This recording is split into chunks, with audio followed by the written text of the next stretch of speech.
Hello everybody, it is officially March, which is actually my least favorite month, but there are still a few cool things about March that I do like. For example, it is Women's History Month. So, in honor of that, today on Flash Friday, I will be bringing you 5 women who accomplished some amazing things that I think we should all know a little bit more about.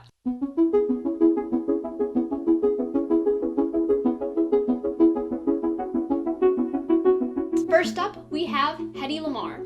Often called the most beautiful woman in films, this Austrian-born actress was extremely popular in the 1930s and 40s, but besides being a talented performer, she was also kind of a genius. She developed frequency hopping, a technique used to disguise radio transmissions by having signals switch between different channels in a pattern. She originally intended it for use by the US Navy during World War II to communicate in secret without Nazi interference, but the Navy ignored her discovery, and it wasn't until years later that scientists recognized its potential. Next up, we have Chien-Shiung Wu. She was a Chinese-American physicist who was known for a lot of accomplishments in her field, but most notably her work on disproving the law of conservation of parity.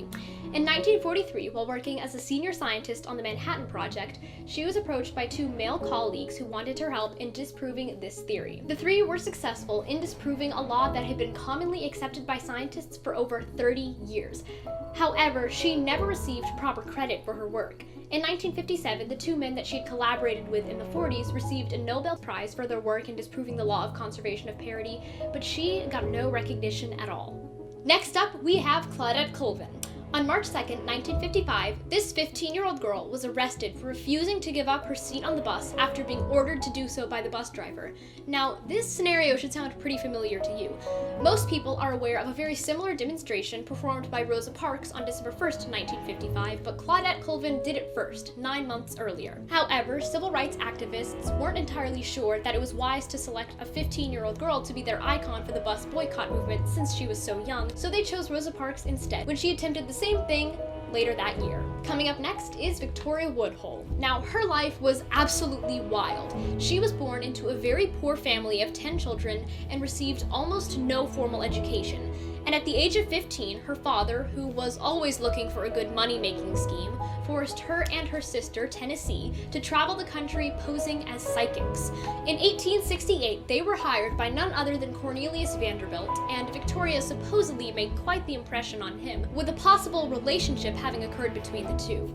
Now, historians are not completely sure whether or not that actually happened, but they do know that through financial support from Vanderbilt, the 2 sisters opened the Woodhull and Claflin Company, becoming the first female stockbrokers on Wall Street.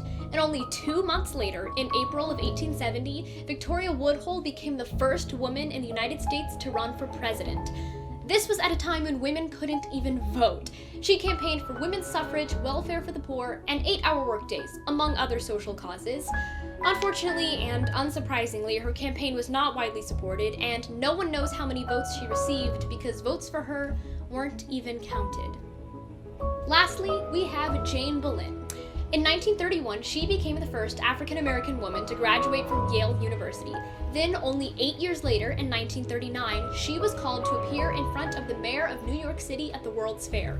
What she didn't know is that the mayor was about to swear her in as a judge, making her our country's first black female judge. She would go on to serve as a judge for 30 years, as well as working closely with Eleanor Roosevelt and serving on the boards of numerous influential organizations, including the NAACP. While we only had time to discuss 5 today, there are of course so many more amazing women in history who have accomplished amazing things. So I encourage you to learn more about them. I also, of course, encourage you to support all of the strong, intelligent, talented, wonderful females in your life. Happy Friday and happy Women's History Month. Good evening and thanks for joining us. We begin with the outbreak of COVID-19 and what you need to know about its spread. Months ago, the death toll climbing to 105 cases across the United States. Fears are growing that it won't be possible to stop the global spread of coronavirus. Coronavirus here in the United States. Thousands of coronavirus. The coronavirus outbreak. Concern over the coronavirus. Coronavirus. Coronavirus. Coronavirus is spreading so quickly around the globe, it may only be a matter of time before it begins rolling across the U.S. Hi, my name is... Wait. That's better. My name is Dr. Morgan. I'm also not a doctor, but that's not important. What is important is that I'm here to talk to you about not spreading germs in the coronavirus. Now, the coronavirus is spreading faster than wildfire, making now as good a time as any to go over the basics. Most of these facts I'm about to tell you come from the CDC's website from 2019, but I'm sure washing your hands isn't outdated, so let's get started.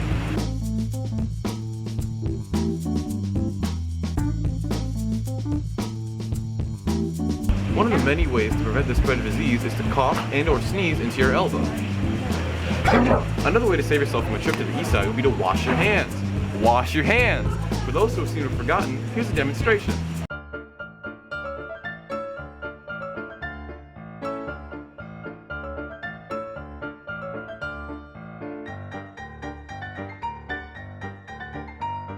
Please follow along as I demonstrate proper hand washing technique. First, I grab some dish soap for my hands. And I apply it to the center of my palm. Second, I add water. Third, I lather.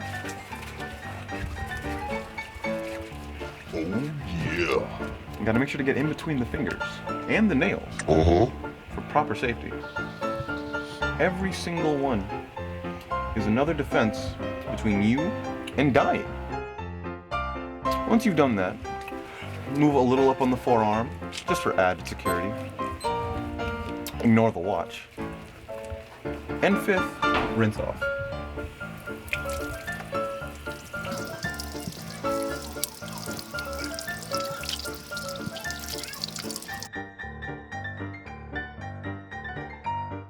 And if washing your hands doesn't make you feel clean enough, you can get surgical masks from your local doctor's office. So that's all we have this week, Brooklyn. Stay clean.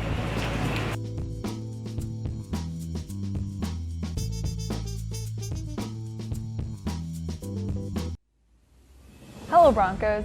As election season approaches, you may be hearing vocabulary and concepts that you may not be familiar with. Today we're going to discuss some of the basic things you'll need for this election season. First, what we're currently going through is called a primary, when registered voters and delegates selected by the Democratic Party select who it will be in the main presidential election, with the final candidate being selected in the Democratic National Convention mid-June. Secondly, two important terms that are often confused are primary and caucus. Ew, that sounds gross. Anyways, a caucus is a group of people who meet to decide the support of a candidate. For example, the Black Caucus or Hispanic Caucus. A primary is a vote based around a state determine the popularity of a candidate currently running for president. Next, it's also important to know when to vote in the Georgia primary. It will take place on Tuesday, March 24th, and the main election will take place on Tuesday, November 3rd. Both on Tuesdays? Strange, as if they don't want you to vote on election day. Polling stations open at 7 a.m. and close at 7 p.m. If you can't vote during those times, you can either vote early or send in an absent ballot. Next, you have to avoid rush hour. Polling places are really busy around like 6:30 to 9 a.m. and around lunchtime, which is 11 a.m. to like 1 p.m. and the hours between the end of work and when the polls close, which is 5 p.m. to 7:30. Election workers stress, however, if you are in line by the time the poll closes at the end of the day, you should be allowed to vote. Next, in order to vote in Georgia, you can either fill out or send in a voter's registration application or sign up when you renew your driver's license. After you register, the Secretary of State will send you precinct cards, which your county will then send to you. Although it is important to note that you don't need to bring your precinct card to vote. Its purpose is to let you know where you need to go in order to vote. Next, make sure that all your registration is complete and find out where your polling place is located. Also, you'll need to bring a valid photo ID such as a driver's license, passport, or voter identification card. If you're a first-time voter, the election office will have people come in and help you figure out the equipment if you don't know how to use it. If you have any questions, don't be afraid to ask, because if you ask the questions, there won't be many problems on election day. Other things you may want to do is read the directions carefully. You are not allowed to take pictures of your ballot. No camera-equipped devices are allowed into the polling places. Polls offer audio ballots for voters who are blind or have low vision, and booths for voters in wheelchairs. If you need help with your ballot, you can ask a family member or friend to come with you to the polls to fill out the ballot with your choice. Bernie Sanders is currently front runner for the Democratic Party, and Donald Trump is for the Republican Party. Super Tuesday, held March 3rd, is when the large states hold the primary elections, and caucus 24 to be exact, to give an estimate about who will most likely be the main candidate. Is that it? Hello everyone, it's me, your friendly neighborhood wackadoodle, and today I have some knowledge to share with you. So without further ado, let's get right into some news segments that really boil your noodles. First and foremost, we're going dark as I relay the tale of an immigrant whose citizenship test was failed by the federal government because he was blind. Despite his lack of sight, Lucio Delgado learns English by listening to the radio. He does everything in his power to study and pass the exam. Unfortunately, his aspirations were crushed when the government fails him because he was unable to read a sentence in the English language. That's right on. Blind people can't read. Without Braille, that is. In order to pass, he has to present a doctor's note that's proving he is blind and not just conning a big gig.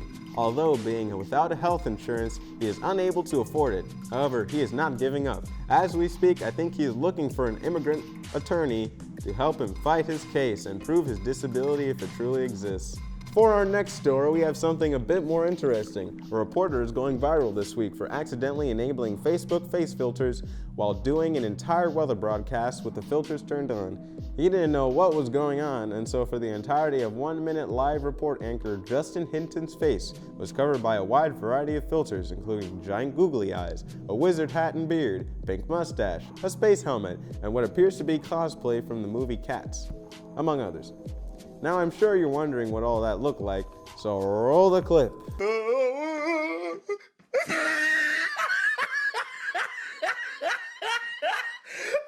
at the top of his head.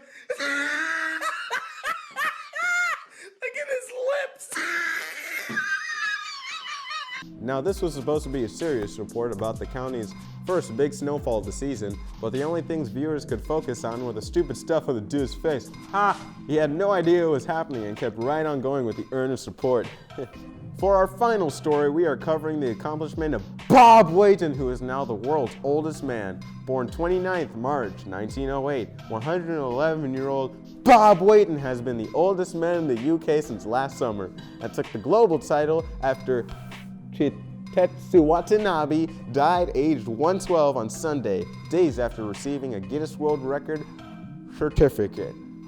Mr. Wayton, who turns 112 next month, can now expect to receive a certificate of his own, although he says he takes no satisfaction from the milestone.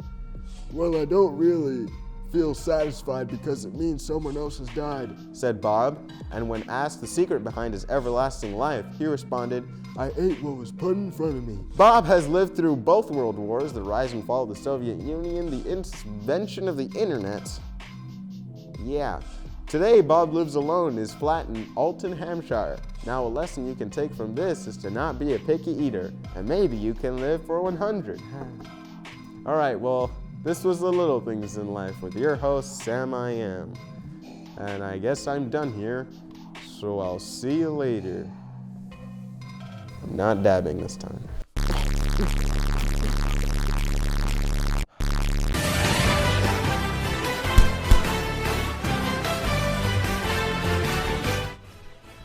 Zion Williamson, the best rookie to ever set foot on the court. And Ja Morant, this might as well just go ahead and retire right now.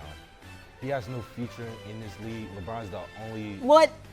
No future? Wait, hold on. The boy is averaging 17 and 7. He's 49% from the field. Yes, Zion is averaging more points than him. Yes. But they are not winning more games. No, it's not. What do you know what seat they're in? They're not 8th seat. If the only way I see Zion winning Rookie of the Year is if the Pelicans make it past the Grizzlies and into the playoffs. But it's not happening. It's not happening. I'm sorry.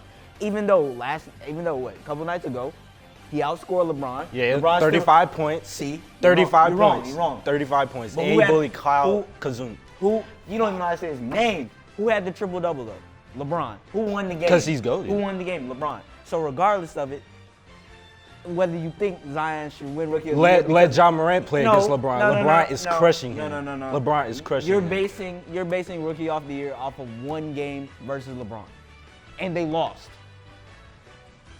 Listen, Ja Morant has the biggest advantage. Chris, I just got one question. One question. Just one question.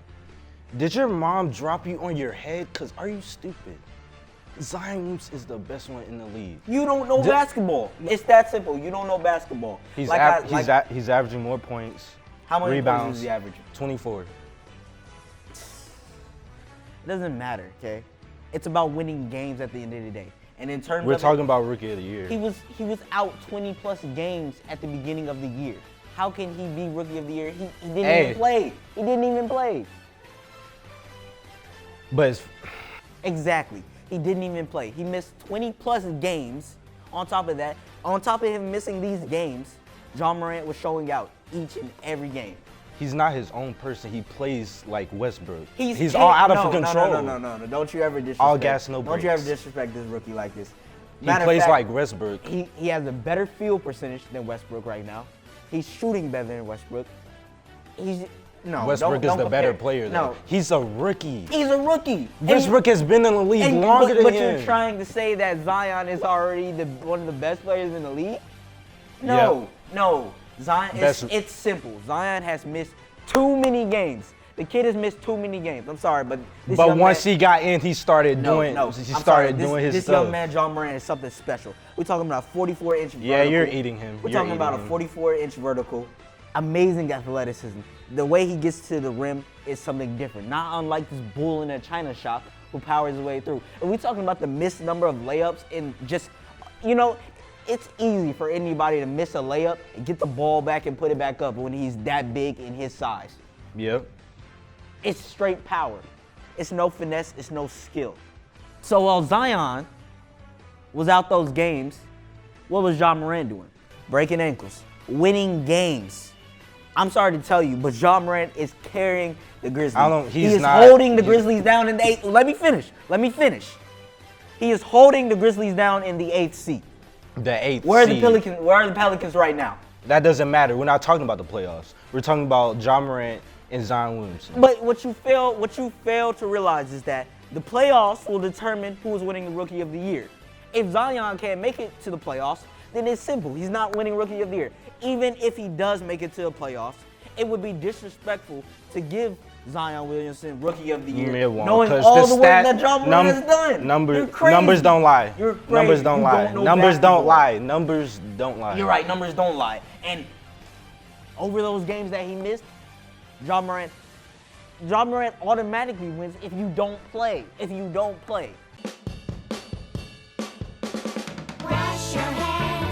Wash your hands, everybody come along and wash your hands, everybody come along and wash your hands.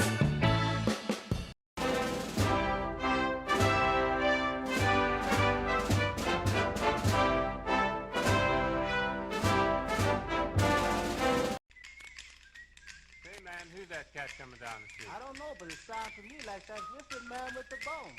Sure having himself a ball.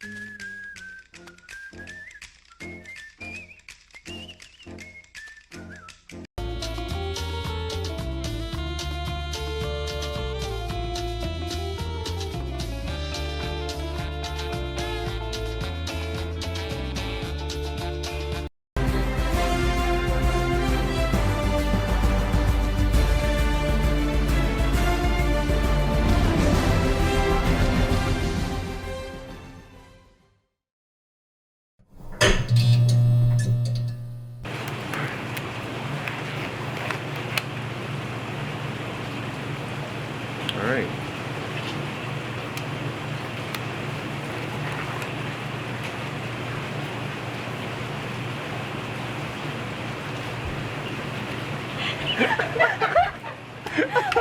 Stop.